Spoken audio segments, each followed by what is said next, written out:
Welcome to Part 12 of the Bedtime Stories for Insomniacs podcast presentation of Near Death, a rainy day investigation. Before we get started on this week's installment, where Freddie and Seymour make new plans, Nate and Jennifer investigate a mysterious gas leak at Diane's apartment, and Max checks in on Nate, please take a moment, if you haven't already, to subscribe to this podcast on your favorite podcast app or on Audible, so you don't miss an exciting chapter. You'll also get my weekly short stories. Please like and share. It really helps to allow me to continue providing the audio versions of my work for free. This unabridged audio edition is presented as a prelude to the upcoming release of the next book in this series, Afterlife. So make sure you follow all the authors on Amazon, using the links in this episode's description to be notified when it's available. Until then, enjoy the following chapters of Near Death. Chapter 36.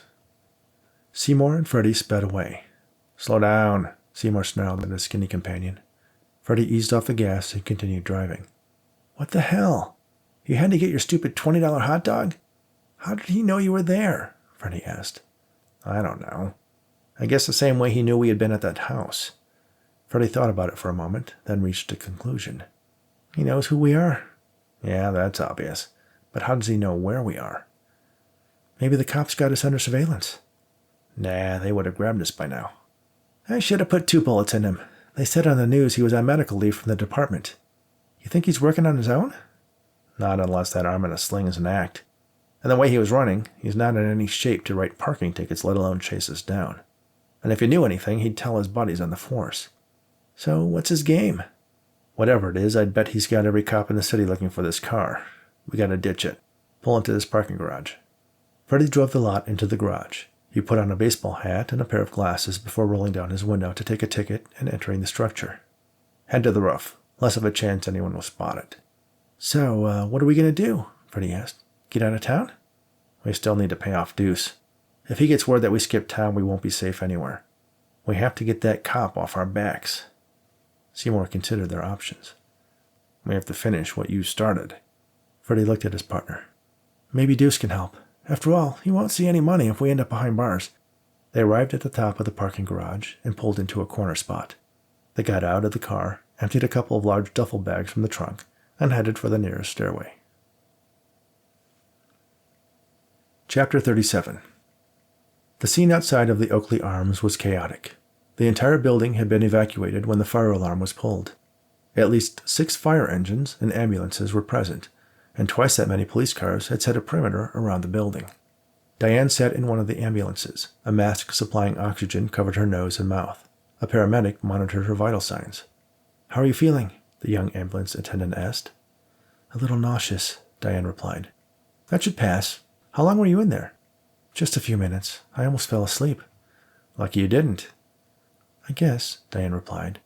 She hadn't told anyone about the ghostly figure in her kitchen, except for the brief phone call to Dr. Daye she made from her neighbor's cell phone. She remembered having hers in the apartment, but couldn't recall when or where she had dropped it after dialing 911. "Di, are you all right?" a new voice asked, concerned. Diane turned to face the speaker and smiled weakly. "Jerry, what are you doing here?" "Can't an old flame stop by for a visit?"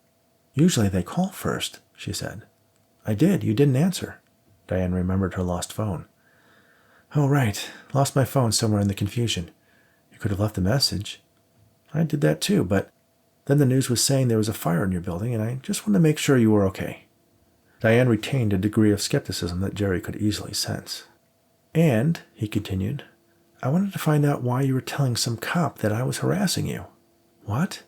Some guy dresses really nice and a blonde woman?" I'm not quite sure what her story was, to be honest.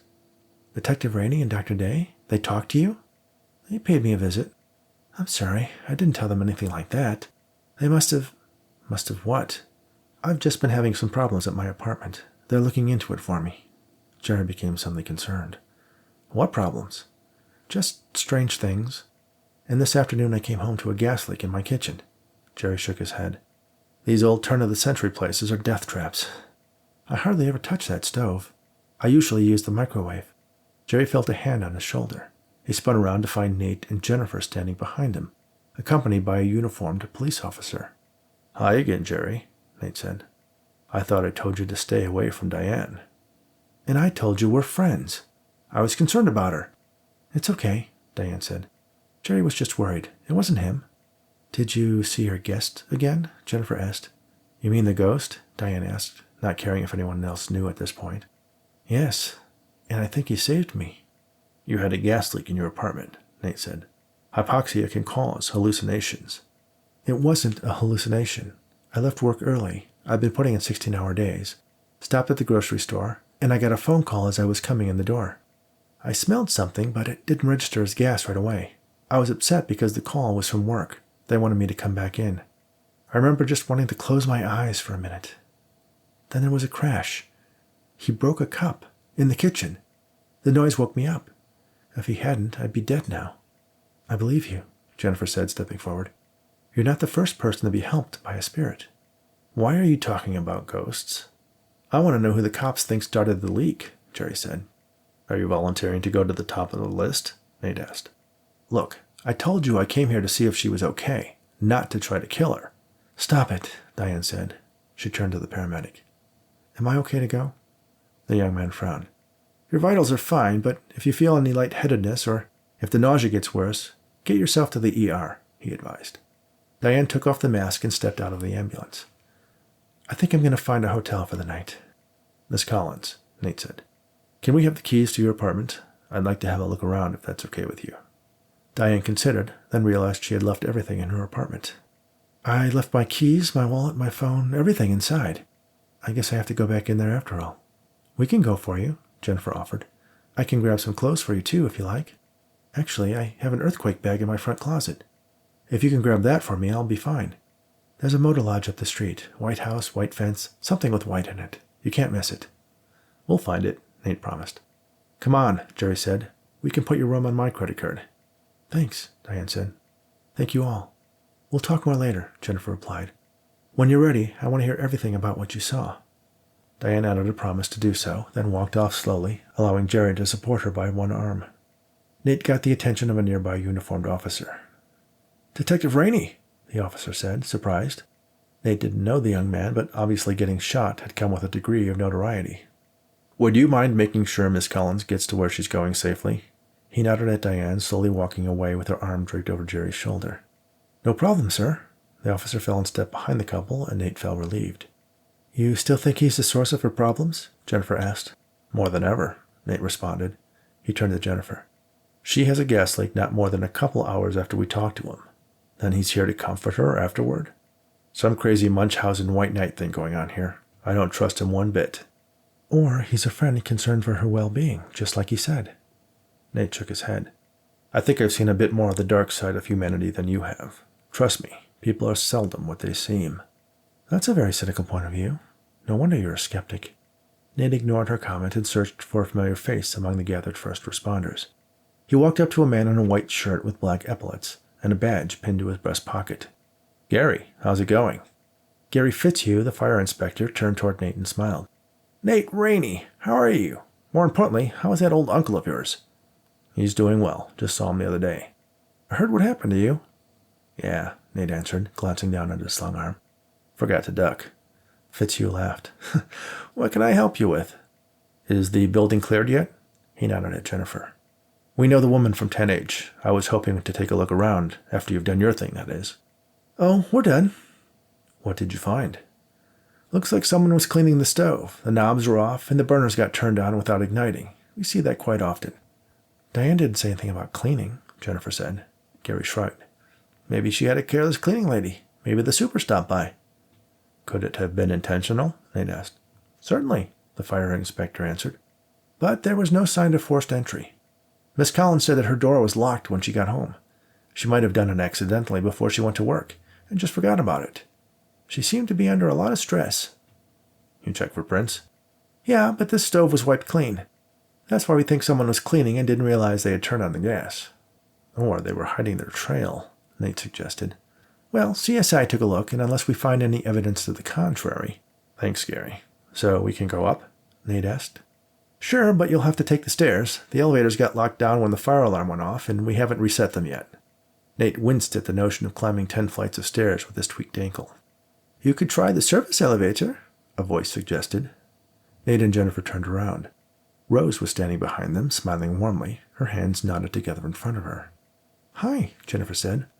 Rose, isn't it? You're Diane's neighbor. Yes. I was also on the tenants board when we put the freight elevators in. It wasn't put on the same fire controls since it wasn't publicly accessible. You should be able to get to it through that doorway in the corner of the lobby. Mr. Dingle, the current superintendent, leaves it unlocked during the day. I'll show you. Thank you, Rose, Nate said. He turned to Jennifer. Let's go take a look. Chapter 38. The fire inspector sent a rookie under his command to accompany Nate and Jennifer and Rose through the barricade. Then the old woman led them to the door discreetly tucked away in one corner of the lobby, marked employees only. As she predicted, the door was unlocked. A short hallway led them through a utility corridor, and then to a loading dock with a roll-up door on one end and a service elevator on the other. Thank you, Rose, Jennifer said to their guide. You're welcome, dearie, Rose answered. If you don't mind, I'm going to wait until the regular elevator's in order. I like it when my elevator plays music. She turned around and shuffled away. Nate and Jennifer approached the old service elevator. It had a manual door that opened vertically rather than horizontally. There were buttons for each floor inside the car. Nate reached for the handle of the door to pull it open. Hey, watch it there. You're not in any condition to be straining yourself like that, Jennifer warned. She stepped between Nate and the handle, grabbed a hold of it, and easily flung it open. If I knew you were so strong, I would have just had you carry me up the stairs. Jennifer looked around inside the dingy interior of the elevator. It may still come to that. They entered the car, and Jennifer pulled the door shut. Nate pressed the button for the 10th floor. After a second, the elevator started making noise, then jerked into motion, carrying them slowly upward. Jennifer noticed the elevator inspection certificate. Ah, Inspector number 43. I'm familiar with his work. But it seems like he hasn't been here in a while. You could have pointed that out before we pressed the button. The elevator creaked skyward. The numbers of the floors passed by as they ascended, visible through the slats of the elevator door. You still think Henderson was behind all this? He had plenty of time to get here after we talked to him, sabotage the stove. You don't believe the fire inspector that it was an accident? Diane said she barely has been home long enough to sleep.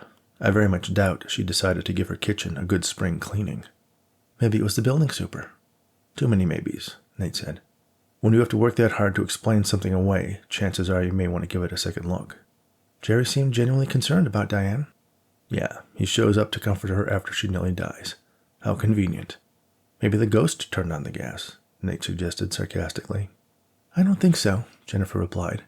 When they interact with the physical, it's usually something like what Diane mentioned. Knocking over a cup, blowing out a candle.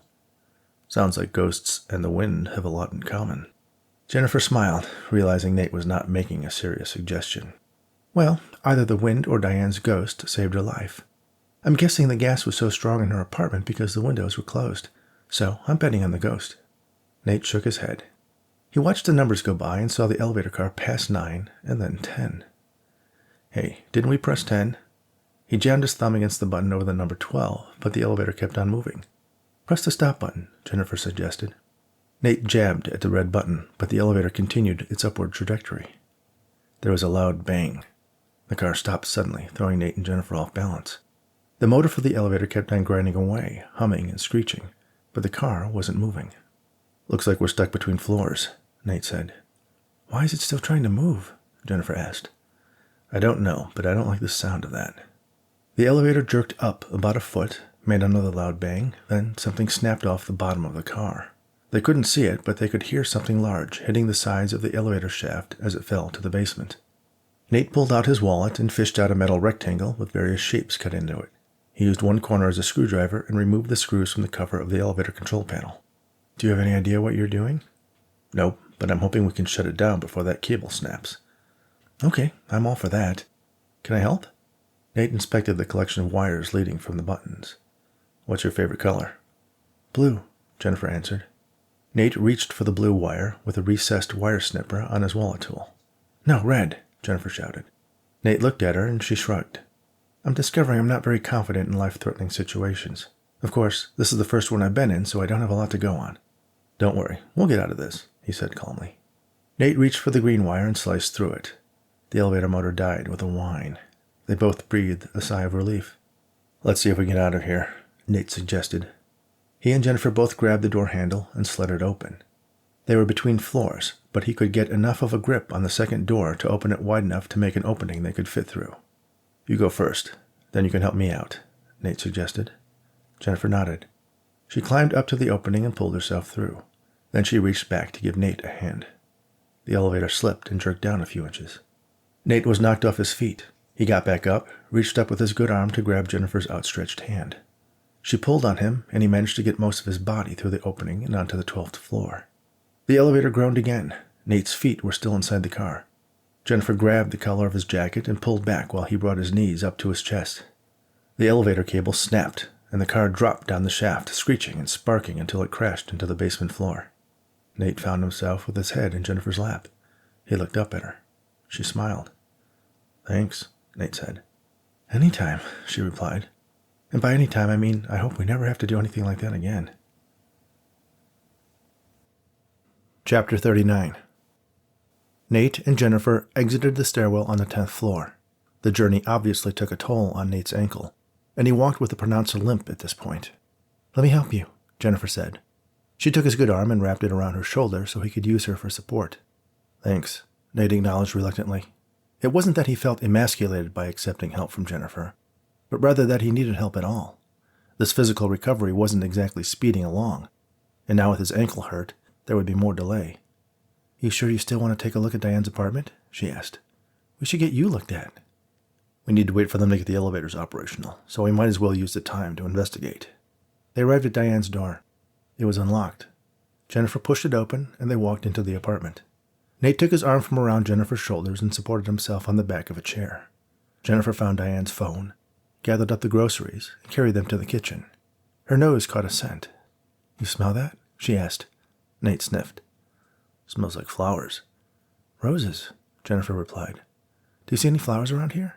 She crossed to the bathroom and returned with an empty bottle. "Looks like Diane replaced that bottle of rose water that broke, but it's empty." She did mention she didn't immediately recognize the gas smell. Maybe someone used the rose water to hide the scent of the gas. "Maybe it was Diane. I have a friend who sprays it on her bed linens, but I can't believe she'd use the whole bottle." "I certainly don't think your ghost did it." "Yeah, I think Diane was right. He was trying to warn her, not harm her." Nate smirked. "Oh, right, more sarcasm. Look, this is getting serious. She could have died. Fire inspector thinks it was an accident." Nate limped his way into the kitchen. The stove was pulled away from the wall to access the shutoff valve for the gas. The knobs for the stove were lined up on the counter. There was a roll of paper towels and a spray cleaner next to them. Jennifer came in behind him. Her foot crunched a shard from the coffee cup. Nate stepped aside, and she spotted the cleaning supplies. "Well," she said, "I can see why the fire inspector thinks it was an accident." "Maybe," Nate said. "You know how you assume that I'm always looking for evidence to confirm my belief in the paranormal? I think you might be doing the same with Henderson." Nate stood there, silent. "And we still need to talk about how you knew that guy was going to be at the hot dog truck, and how you knew that license plate number." Nate looked up. "You think that was something more than a coincidence?" "Someone's uncle once told me there is no such thing as coincidence.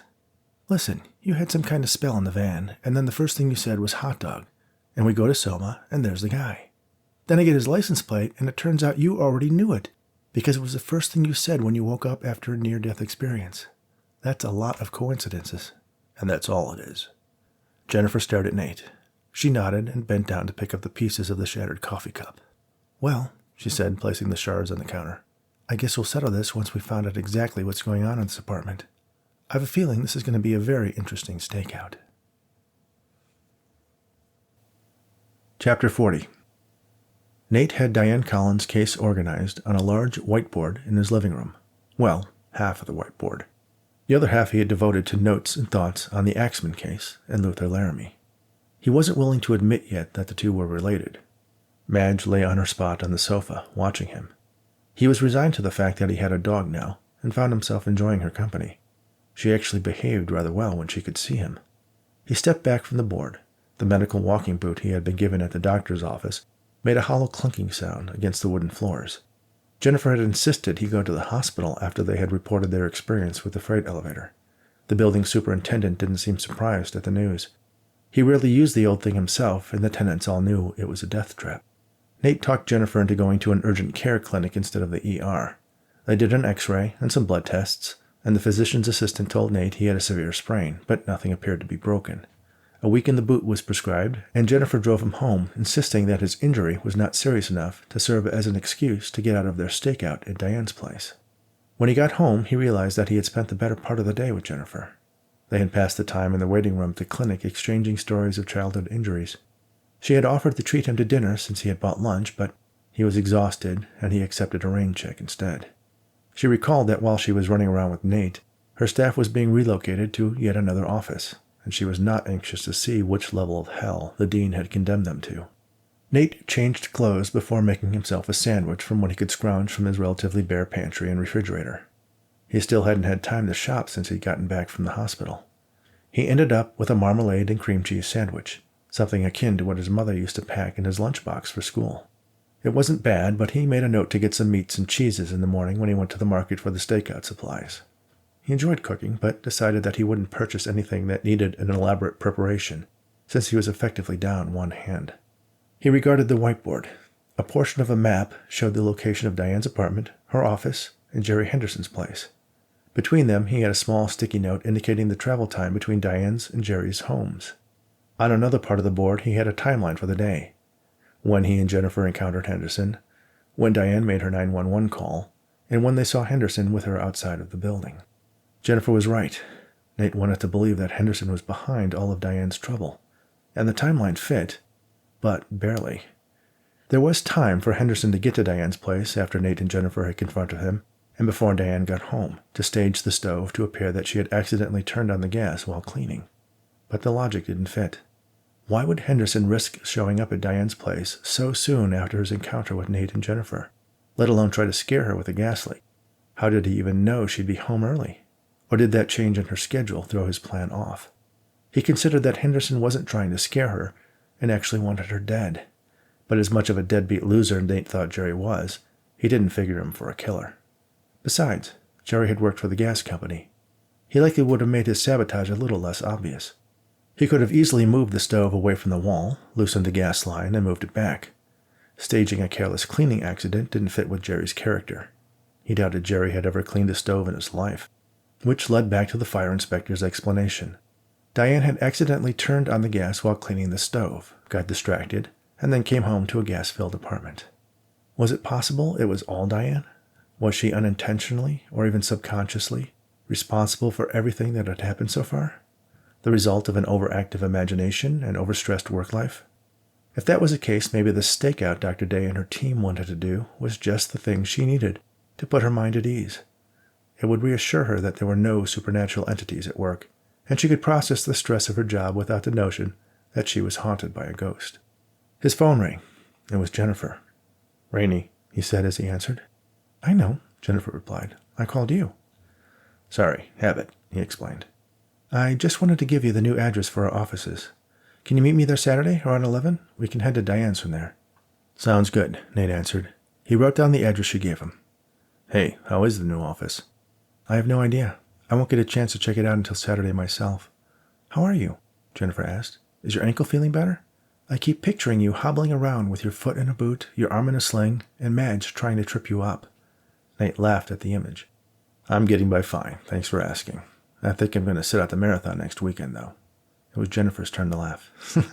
"I feel bad. I got you involved in this investigation, and it's turning out to be a lot more physically demanding than I expected." "That's all right," he reassured her. "I've been through worse." "Really?" "Well, no, actually. I've never been shot before or nearly killed by an elevator. I have had my share of foot chases, but seeing Henderson smash himself into your van was a first." "That was pretty cool," Jennifer said. Nate laughed again. "Yeah, it was. I need to watch more TV cop shows." There was a beat of silence. Nate had the urge to thank her for a wonderful day, but as he formed the words in his mind, it sounded like something he would say at the end of a date. Before he could say anything, Jennifer spoke up. "Well, I'll see you Saturday." "Yeah, see you then. Good night." "Good night." Nate ended the call, slipped the phone into his pocket, and hobbled into the kitchen. Madge slid off the sofa and followed him. Out of habit, Nate absently poured himself a glass of red wine from a bottle on the counter. He let the aroma tease his nose. Then he set the glass down and pulled a prescription bottle from his pocket and glanced at the label, where a warning sticker admonished him about mixing it with alcohol. Madge whined at him from the floor. She was sitting next to her food and water dishes. Nate noticed Madge had her gaze focused on his wine. "You want some of this?" Nate asked. Madge whined again. Nate leaned down and poured a splash of the scarlet liquid into Madge's bowl, curious to see what she would do. The dog sniffed at it, then started lapping it up. "You've got expensive tastes, Pooch," Nate told her. She looked up at him and whined for more. "I don't think that's a good idea, Madge."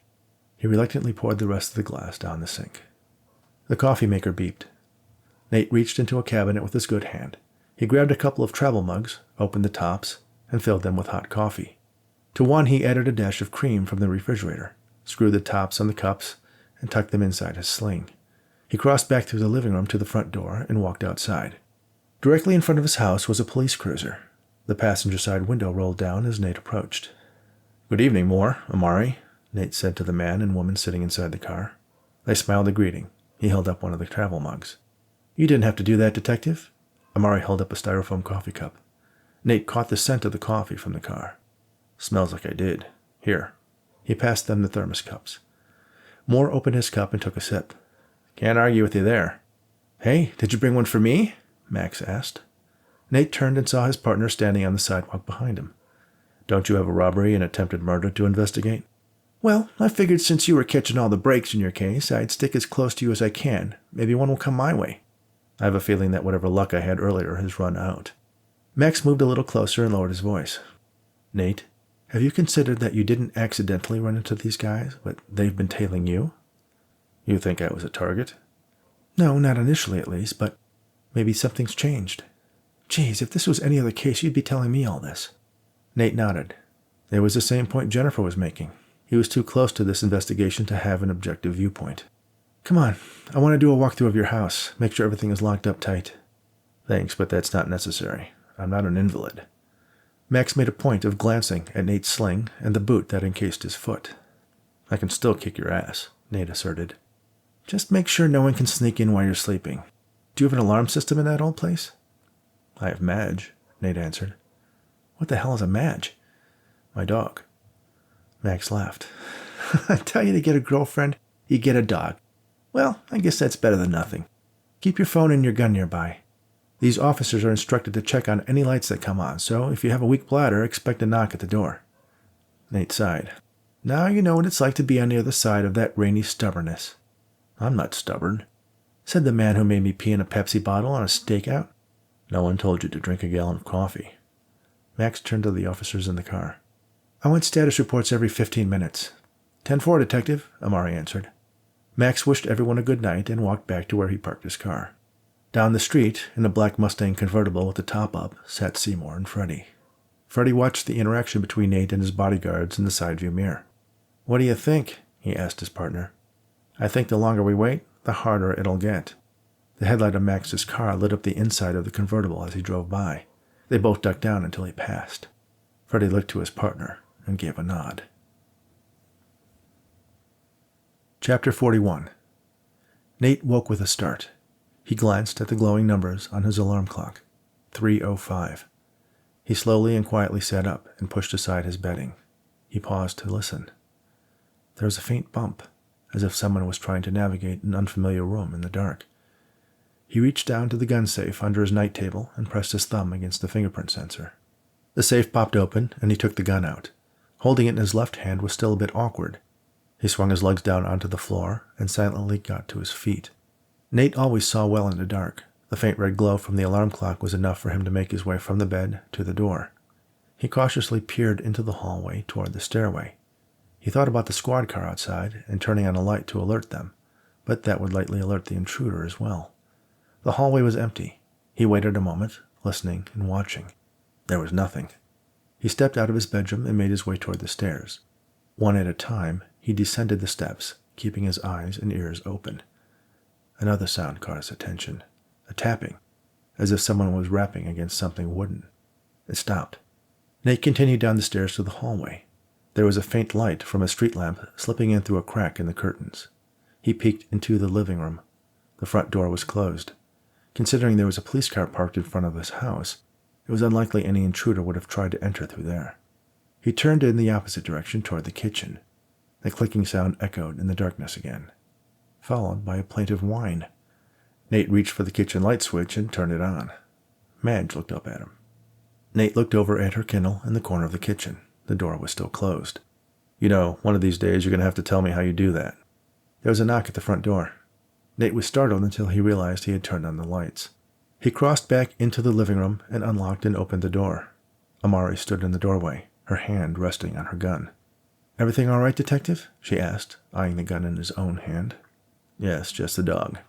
On cue, Madge trotted up to the front door and walked up to Amari. The officer smiled and scratched the dog on her head. "Okay, sorry to disturb you." "No problem. Max will be glad to know you were on the ball." "We all want to catch the guys who shot you," she affirmed. "Well, they're not here tonight." "Good night, sir." Amari turned and walked back to the police car. Nate closed the door and walked back to the kitchen. He reached down to open the kennel door and Madge whined again. "All right, but just tonight," Nate told her. He turned off the kitchen light and led Madge back upstairs to his room. He returned his gun to the safe as Madge curled up on the floor next to the bed.